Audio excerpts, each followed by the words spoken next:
Hello दोस्तों, नमस्कार। स्वागत है आपका अपने यूट्यूब चैनल नाव रेलवे में।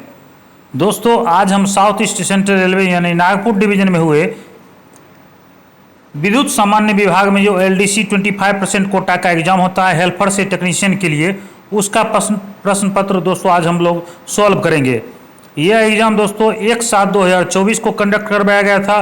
दोस्तों, जानकारी के लिए आपको बता दूं कि जितने भी LDC के एग्ज़ाम होते हैं, चाहे कि ऑल इंडिया रेलवे के किसी भी डिवीज़न में, सबका सिलेबस बिल्कुल सेम रहता है दोस्तों। तो इस क्वेश्चन से आपको काफ़ी लाभ मिलेगा दोस्तों। तो दोस्तों आइए देरी नहीं करते हुए शुरू करते हैं आज का पहला प्रश्न। पहला प्रश्न है दोस्तों, किलोवाट आवर किस माप की इकाई है? तो इसका सही जवाब हो जाएगा दोस्तों ऑप्शन नंबर ए, ऊर्जा। प्रश्न संख्या 2, प्रकाश को मापने वाला यंत्र को क्या कहा जाता है? तो इसका सही जवाब हो जाएगा दोस्तों option number C, lux meter. प्रश्न संख्या 3, ओम के नियम के अनुसार क्या होता है? तो V बराबर I/R होता है। ऑप्शन नंबर ए इसका सही जवाब हो जाएगा दोस्तों। प्रश्न संख्या 4, ट्रांसफार्मर में आंतरिक दोष को इंगित करने वाला सुरक्षात्मक उपकरण क्या है? तो यह होता है दोस्तों बुकलोड रिले। प्रश्न संख्या 5, ट्रांसफार्मर का तेल किससे मुक्त होना चाहिए? तो यह नमी से मुक्त होना चाहिए। ऑप्शन नंबर ए इसका सही जवाब हो जाएगा दोस्तों। प्रश्न संख्या 6, स्टेप अप ट्रांसफार्मर में से किसको बढ़ाता है? तो इसका सही जवाब हो जाएगा दोस्तों ऑप्शन नंबर सी, वोल्टेज को विभव। प्रश्न संख्या 7, ट्रांसफार्मर में कंजर्वेटर टैंक का क्या उद्देश्य है? तो इसका सही जवाब हो जाएगा दोस्तों ऑप्शन नंबर सी, तेल के स्तर की निगरानी करना और तेल के स्तर को भरना, यानी दोनों। प्रश्न संख्या 8, ट्रांसफार्मर में इनमें से क्या नहीं बदलता है? तो आवृत्ति को नहीं बदला जा सकता है। प्रश्न संख्या 9, वितरण ट्रांसफार्मर की अधिकतम दक्षता कब होती है? तो इसका सही जवाब हो जाएगा दोस्तों ऑप्शन नंबर सी, संपूर्ण भार के 80% पर। प्रश्न संख्या 10, यदि आपको बिजली का झटका लगे तो आपको क्या करना चाहिए? तो इसका सही जवाब हो जाएगा दोस्तों ऑप्शन नंबर सी, व्यक्ति को विद्युत स्रोत से तुरंत हटा दे। प्रश्न संख्या 11, विद्युत सुरक्षा में संक्षिप्त नाम PPI का अर्थ क्या है? यानी PPI का फुल फॉर्म पूछा जा रहा है, तो इसका फुल फॉर्म हो जाएगा दोस्तों पर्सनल प्रोटेक्टिव इक्विपमेंट। प्रश्न संख्या 12, विद्युत उपकरण पर काम करने से पहले निम्नलिखित में से क्या करना चाहिए? तो इसका सही जवाब हो जाएगा दोस्तों ऑप्शन नंबर ए, इंसुलेट दस्ताने पहने। प्रश्न संख्या 13, विद्युत आग के लिए किस प्रकार का अग्निशमक यंत्र उपयुक्त है?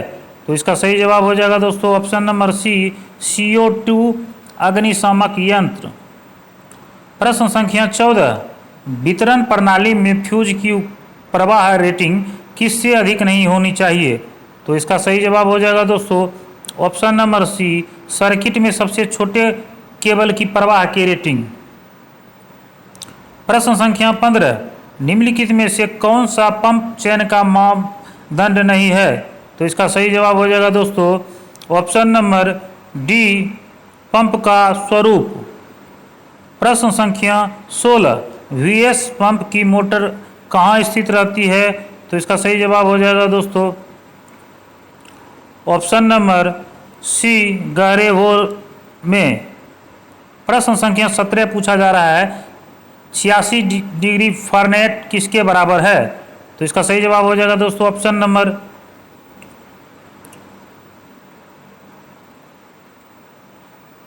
D, 30 degree. प्रश्न संख्या 18, प्रतिरोध R1 से प्रभावित धारा की मात्रा क्या है? इसमें एक डायग्राम बना दिया गया है दोस्तों, इसको देख के आपको सॉल्व करना है। तो इसको आप सॉल्व कीजिएगा तो इसका सही जवाब आएगा 80 मिली एम्पियर। प्रश्न संख्या 19, डायोड D1 से प्रभावित होने वाली धारा कितनी है? इसमें भी सेम डायग्राम दिया गया है, इसको आपको हल करना है। इसको हल कीजिएगा तो इसका सही जवाब आएगा option number A, 0.5 milliampere. प्रश्न संख्या 20, 40 वाट, 60 वाट और 100 वाट के 3 बल्ब 220 वोल्ट AC स्रोत से श्रृंखला में जुड़े हुए हैं। कौन सा बल्ब सबसे अधिक चमकेगा? तो तो इसका सही जवाब हो जाएगा दोस्तों ऑप्शन नंबर ए 40 वाट। प्रश्न संख्या 21, अर्थ इलेक्ट्रोड की स्थिति का सत्यापन कैसे किया जाता है?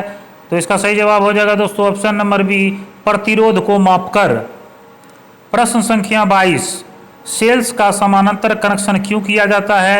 तो इसका सही जवाब हो जाएगा दोस्तों ऑप्शन नंबर ए धारा की क्षमता को बढ़ाने के लिए। सीरीज में आप वोल्टेज बढ़ जाएगा। प्रश्न संख्या 23, डायरेक्ट ऑनलाइन यानी कि DOL स्टार्टर आमतौर पर किस रेटिंग के मोटरों के साथ उपयोग किए जाते हैं?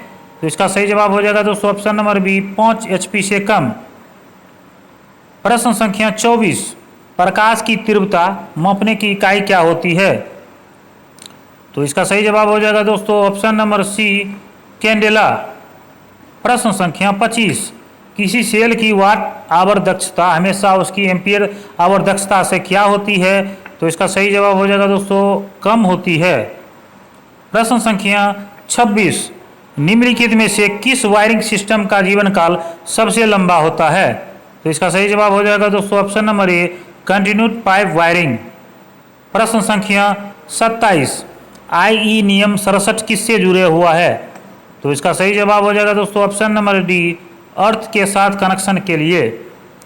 प्रश्न संख्या 28, निम्नलिखित में से कौन सा घटक DC मशीन में मौजूद होता है लेकिन AC मशीन में नहीं? तो इसका सही जवाब हो जाएगा दोस्तों ऑप्शन नंबर बी कम्यूटेटर। प्रश्न संख्या 29, निम्नलिखित में से कौन सा घटक केबल को यांत्रिक चोट से बचाता है? तो इसका सही जवाब हो जाएगा दोस्तों ऑप्शन नंबर बी आर्मरिंग। प्रश्न संख्या 30, निम्नलिखित में से कौन सा IE नियम खतरे की सूचना के लिए है? तो इसका सही जवाब हो जाएगा दोस्तों ऑप्शन नंबर डी IE 35 नियम। प्रश्न संख्या 31, कैसेट AC इंडोर यूनिट कहाँ स्थापित की जाती है? तो इसका सही जवाब हो जाएगा दोस्तों ऑप्शन नंबर डी कमरे की छत पर। प्रश्न संख्या 32, ऊष्मा का स्थानांतरण तेजी से किसमें होता है? तो इसका सही जवाब हो जाएगा दोस्तों ऑप्शन संख्या 1 रेडिएशन। प्रश्न संख्या 33, प्रशीतन प्रणाली में कंडेंसर क्या कम करता है? तो इसका सही जवाब हो जाएगा दोस्तों ऑप्शन नंबर सी तापमान और दबाव दोनों। प्रश्न संख्या 34, स्थापित स्प्लिट AC कंडेंसर के रिसाव की जांच करने का सबसे अच्छा तरीका कौन सा है? तो इसका सही जवाब हो जाएगा दोस्तों ऑप्शन नंबर ए इलेक्ट्रॉनिक लीक डिटेक्टर के साथ। प्रश्न संख्या 35, 1 कैलोरी की मात्रा कितनी होती है? तो इसका सही जवाब हो जाएगा दोस्तों ऑप्शन नंबर बी 4.2 जूल। प्रश्न संख्या 36, -10 वोल्ट से +10 वोल्ट तक के पैमाने वाले शून्य केंद्रित वोल्टमीटर का विस्तार कितना होगा? तो इसका सही जवाब हो जाएगा दोस्तों ऑप्शन नंबर डी 20 वोल्ट। प्रश्न संख्या 37, हाइड्रोमीटर के उपयोग से इनमें से किसे मापा जा सकता है? तो इसका सही जवाब हो जाएगा दोस्तों ऑप्शन नंबर ए विशिष्ट घनत्व। प्रश्न संख्या 38, एक आदर्श वाट मीटर में क्या होना चाहिए? तो इसका सही जवाब हो जाएगा दोस्तों ऑप्शन नंबर सी अनंत प्रतिरोध। प्रश्न संख्या 39, एमीटर को सर्किट में कैसे जोड़ा जाता है? तो इसको सीरीज में जोड़ा जाता है जबकि वोल्ट मीटर को पैरेलल में जोड़ा जाता है। प्रश्न संख्या 40, वोल्ट मीटर को सर्किट में हमेशा कैसे जोड़ा जाता है? तो इसका सही जवाब हो जाएगा दोस्तों ऑप्शन नंबर डी समानांतर।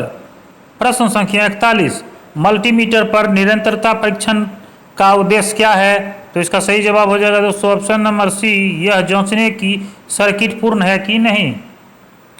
प्रश्न संख्या 42, बिजली से लगी आग को बुझाने के लिए अग्निशमन यंत्र का क्या प्रकार है? यह होता है दोस्तों C type. Option number C इसका सही जवाब हो जाएगा। प्रश्न संख्या 43, विद्युत वायरिंग में प्रयुक्त प्रतीक को पहचाने। कौन सा प्रतीक दिया हुआ है? तो यह जो दिया हुआ है दोस्तों रिवाइवल फ्यूज का। प्रश्न संख्या 44, नीचे दिए गए चित्र किसका वायरिंग आरेख दिखाता है? तो इसका सही जवाब हो जाएगा दोस्तों ऑप्शन नंबर ए सीढ़ी की वायरिंग। प्रश्न संख्या 45, बहुमंजिला इमारत के लिए किस प्रकार की वायरिंग उपयुक्त की जाती है? तो इसका सही जवाब हो जाएगा दोस्तों option number a tree system यानी वृक्ष प्रणाली। प्रश्न संख्या 46, टेकोमीटर एक उपकरण है जिसका उपयोग क्या मापने के लिए किया जाता है? तो इसका सही जवाब हो जाएगा दोस्तों ऑप्शन नंबर बी घूर्णन की गति। प्रश्न संख्या 47, प्रतिरोध तापमान डिटेक्टर क्या है? तो इसका सही जवाब हो जाएगा दोस्तों ऑप्शन नंबर ए विद्युत ट्रांजिस्टर। प्रश्न संख्या 48, डैश तापमान को सीधे वोल्टेज में परिवर्तित करता है? तो इसका सही जवाब हो जाएगा दोस्तों ऑप्शन नंबर ए थर्मोकपल। प्रश्न संख्या 49, पावर फैक्टर कितना कम होने पर राज्य विद्युत प्राधिकरण द्वारा जुर्माना लगाया जा सकता है? तो इसका सही जवाब हो जाएगा दोस्तों ऑप्शन नंबर बी 0.9। प्रश्न संख्या 50, रेलवे से विद्युत कनेक्शन के लिए आवेदन करने वाली निजी पार्टियों को इसके बराबर सिक्योरिटी मनी जमा करनी होती है, तो 3 महीना के बराबर उनको जमा करनी पड़ती है। प्रश्न संख्या 51, इसकी सहायता से सौर ऊर्जा को विद्युत ऊर्जा में परिवर्तित किया जा सकता है? तो इसका सही जवाब हो जाएगा दोस्तों option number A photovoltaic cell. प्रश्न संख्या 52, सौर सेल बनाने के लिए आमतौर पर किस सामग्री का उपयोग किया जाता है? तो यह होगा सिलिकॉन, ऑप्शन नंबर डी। प्रश्न संख्या 53, वह कोण जिस पर आने वाली सौर किरण किसी सतह से टकराती है क्या कहलाती है? तो इसका सही जवाब हो जाएगा दोस्तों ऑप्शन नंबर बी सौर इंसिडेंट एंगल। प्रश्न संख्या 54, सौर सेल का विद्युत उत्पादन किस पर निर्भर करता है? तो इसका सही जवाब हो जाएगा दोस्तों ऑप्शन नंबर ए सौर विकिरण की तीव्रता पर। प्रश्न संख्या 55, सौर ऊर्जा में एसपीवी का मतलब क्या है? तो इसका सही जवाब हो जाएगा दोस्तों option number B solar photovoltaic. प्रश्न संख्या 56, बीएलडीसी फैन में बीएलडीसी का मतलब क्या है? तो इसका सही जवाब हो जाएगा दोस्तों option number C brushless direct current. प्रश्न संख्या 57, बीएलडीसी पंखे 1200 mm में स्वीप की पावर रेटिंग लगभग कितनी होती है? तो इसका सही जवाब हो जाएगा दोस्तों ऑप्शन नंबर बी 28 से 35 वाट। प्रश्न संख्या 58, वायरिंग सर्किट में फ्यूज को कहाँ जोड़ा जाता है? तो इसको फेज पे जोड़ा जाता है। प्रश्न संख्या 59, एपीएफसी पैनल क्यों स्थापित किए जाते हैं? तो इसका सही जवाब हो जाएगा दोस्तों ऑप्शन नंबर ए पावर फैक्टर बनाए रखने के लिए। प्रश्न संख्या 60, एचआरसी फ्यूज में कट ऑफ और अंतिम शून्य धारा के बीच के समय को क्या कहा जाता है? तो इसको कहा जाता है दोस्तों आर्किंग टाइम। प्रश्न संख्या 61, जब किसी हाई वोल्टेज ट्रांसमिशन लाइन में कोई खराबी आती है तो सबसे पहले क्या होता है? तो इसका सही जवाब हो जाएगा दोस्तों ऑप्शन नंबर बी सबसे पहले रिले काम करता है, फिर सर्किट ब्रेकर। प्रश्न संख्या 62, एक एकल चरण ट्रांसफार्मर का टर्न अनुपात 1:100 है यदि 230 वोल्ट रेटिंग का एक एसी वोल्टेज स्रोत प्राथमिक वाइंडिंग से जुड़ा है तो द्वितीय वाइंडिंग पर वोल्टेज कितना होगा? इसको आप लोग सॉल्व कीजिएगा। तो इसका सही जवाब आएगा ऑप्शन नंबर ए 23 किलोवाट वोल्ट। प्रश्न संख्या 63, एस्काडा का फुल फॉर्म पूछा जा रहा है, तो इसका हो जाएगा option number A supervisory control and data acquisition system. प्रश्न संख्या 64, ईआईजी इलेक्ट्रिकल के जनरल कौन होते हैं? तो इसमें होता है पीसीडब्ल्यू। प्रश्न संख्या 65, एक 2x40 वाट बॉक्स की एक फिटिंग एक दिन में 10 घंटे चमकती है। जून के महीने के लिए विद्युत शुल्क 3 रुपये प्रति यूनिट से कितना होगा? बिल्कुल सिंपल सा क्वेश्चन है, इसको आप लोग सॉल्व कीजिएगा। तो इसका सही जवाब आएगा दोस्तों ऑप्शन नंबर सी 72। प्रश्न संख्या 66, निम्नलिखित में से किसका उपयोग घर में कंसील्ड वायरिंग के लिए किया जाता है? तो इसका सही जवाब हो जाएगा दोस्तों ऑप्शन नंबर ए पीवीसी कंड्यूट। प्रश्न संख्या 67, डायोड धारा के प्रवाही की अनुमति देता है, तो ये एक दिशा में देता है दोस्तों। ऑप्शन नंबर बी इसका सही जवाब हो जाएगा। प्रश्न संख्या 68, यदि 60/5 सीटी की रिले रेट सेटिंग 3.75 पर है तो ट्रिपिंग कितने एम्पियर पर होगी? तो यह होगी 45 ampere per, option number B. प्रश्न संख्या 69, लेड एसिड बैटरी के इलेक्ट्रोलाइट का सामान्य एसपीजी कितना होना चाहिए? तो यह होना चाहिए दोस्तों ऑप्शन नंबर सी 1.22। प्रश्न संख्या 70, ट्रांसफार्मर में कोर लॉस किसके कारण होता है? तो इसका सही जवाब हो जाएगा दोस्तों option number C, hysteresis loss और एडी लॉस दोनों के कारण। प्रश्न संख्या 71, पावर फैक्टर किसका अनुपात है? तो इसका सही जवाब हो जाएगा दोस्तों ऑप्शन नंबर सी, सक्रिय यानी एक्टिव और एपरेंट पावर, स्पष्ट शक्ति। प्रश्न संख्या 72, रेफ्रिजरेटर, वाटर हीटर और एयर कंडीशनर जैसे घरेलू उपकरणों की ऊर्जा दक्षता को इंगित करने के लिए भारत के ऊर्जा दक्षता ब्यूरो द्वारा कौन सी रेटिंग प्रदान की जाती है? तो इसका सही जवाब हो जाएगा दोस्तों option number D, star labelling. प्रश्न संख्या 73, एलईडी का फुल फॉर्म होगा light emitting diode, option number B. प्रश्न संख्या 74 पूछा जा रहा है, जिन सामग्रियों की आवश्यकता नहीं होती है उन्हें स्टोर कोड पैरा संख्या के अनुसार नामांकित स्टोर डिपो में वापस कर दिया जाता है। तो इसका सही जवाब जो हो जाएगा दोस्तों डी एसेट, आप जानते होंगे। प्रश्न संख्या 75, निलंबन से क्या तात्पर्य है? तो इसका सही जवाब हो जाएगा निलंबन एक ऐसी कार्रवाई है जिसमें कर्मचारी को ड्यूटी से बाहर रखा जाता है। प्रश्न संख्या 76, ट्रांसफार्मर की रेटिंग आमतौर पर किसके रूप में व्यक्त की जाती है? तो इसका सही जवाब हो जाएगा दोस्तों ऑप्शन नंबर ए, केवीए।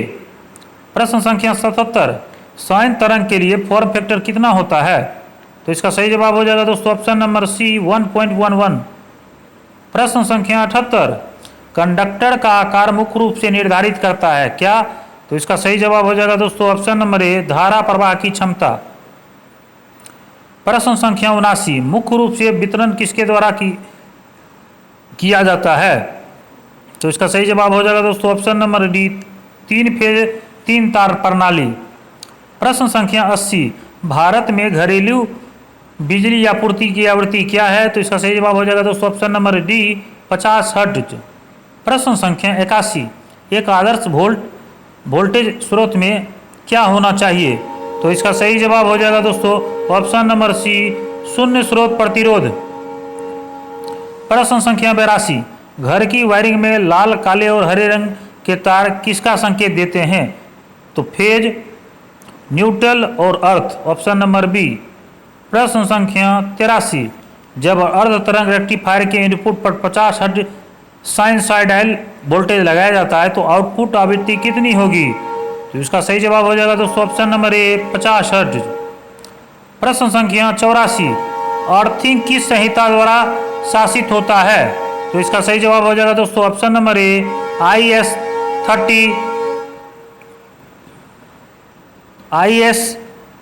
3043।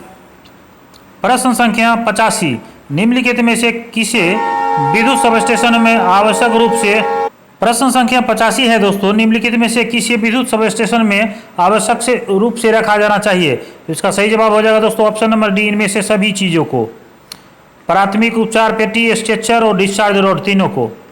प्रश्न संख्या 86 बोला जा रहा है, अर्थिंग के लिए प्रयुक्त पाइप इलेक्ट्रोड की लंबाई कितने मीटर से कम नहीं होना चाहिए? तो यह होनी चाहिए 4 मीटर से कम नहीं होनी चाहिए।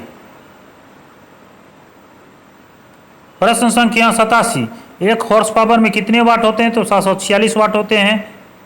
प्रश्न संख्या 88 पूछा जा रहा है, इंडक्शन मोटर की रेटेड गति 720 आरपीएम है, इसका घूमने वाला चुंबकीय क्षेत्र कितने ध्रुवों वाला होगा? तो इसका सही जवाब हो जाएगा दोस्तों ऑप्शन नंबर ए, 8। प्रश्न संख्या 89, इंडक्शन मोटर के स्लिप रिंग्स किससे बने होते हैं? तो ये बने होते हैं फास्फोरस ब्रोंज से दोस्तों, ऑप्शन नंबर ए इसका सही जवाब हो जाएगा दोस्तों। प्रश्न संख्या 90 बोला जा रहा है, और IS के अनुसार अर्थिंग इलेक्ट्रोड किसी भी इमारत जिसकी अर्थिंग करनी हो उससे कितना मीटर के भीतर होना चाहिए? तो इसका सही जवाब जो हो जाएगा दोस्तों वो हो जाएगा ऑप्शन नंबर बी, 1.5 मीटर। प्रश्न संख्या 91, ST प्रतिष्ठानों, सब स्टेशनों, जनरेटिंग स्टेशनों के लिए अर्थिंग व्यवस्था का इस अंतराल पर निरीक्षण करना चाहिए? तो इसका सही जवाब जो हो जाएगा दोस्तों ऑप्शन नंबर डी, 12 महीने। प्रश्न संख्या 92 पूछा जा रहा है, पंप अधिकतर किसके कारण रिफिल होते हैं?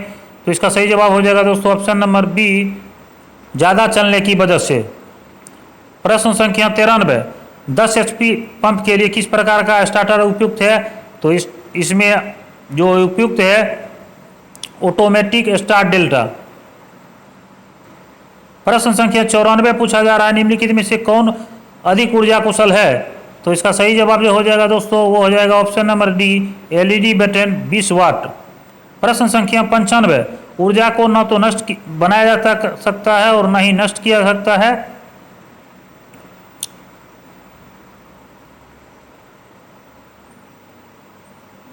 इसका ये क्वेश्चन दोस्तों इसमें दूसरे टाइप से क्वेश्चन पूछा गया है।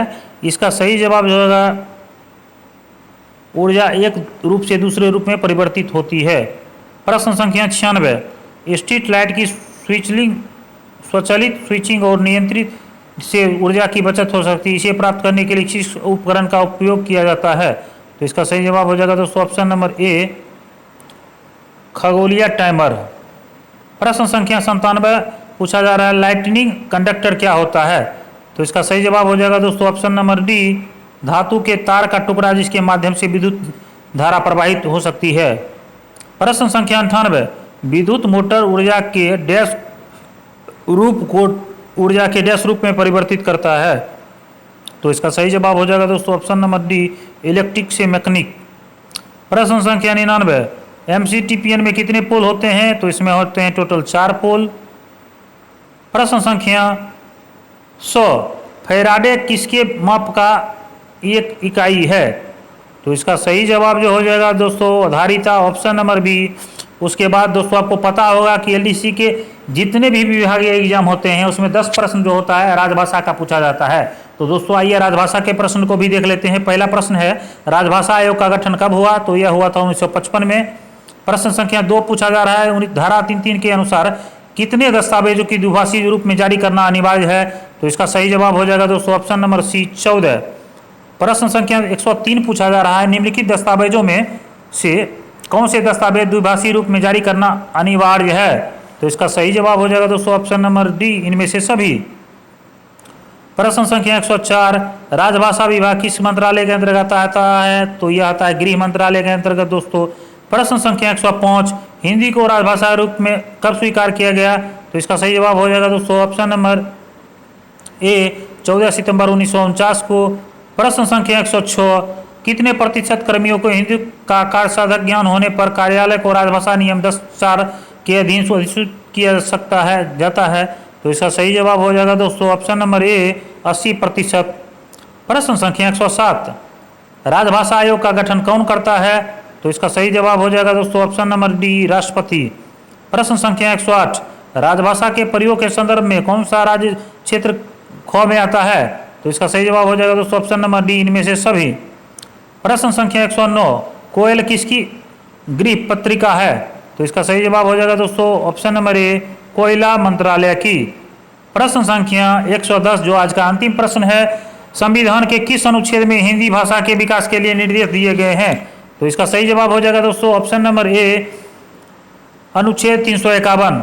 तो दोस्तों ये थे नागपुर डिवीजन में हुए इलेक्ट्रिक पावर डिपार्टमेंट में हेल्पर से टेक्नीशियन के लिए जो एलडीसी कोटा का एग्जाम होता है 25% उसका प्रश्न। दोस्तों अगर आपको वीडियो अच्छा लगा तो प्लीज़ चैनल को लाइक कीजिए, सब्सक्राइब कीजिए और अपने दोस्तों के बीच शेयर कीजिए। दोस्तों अगर अभी तक आपने टेलीग्राम ग्रुप ज्वाइन नहीं किया है तो चैनल के प्रोफाइल में आपको टेलीग्राम का लिंक मिल जाएगा। उस पर रेलवे विभागीय परीक्षा संबंधित सारे सूचना उपलब्ध करवाए जाते हैं। उसमें लगभग 27,000 से ज़्यादा रेलवे स्टाफ ऐड हैं। तो दोस्तों आज के लिए इतना ही, मिलते हैं फिर नए वीडियो के साथ। तब तक के लिए जय हिंद, जय भारत।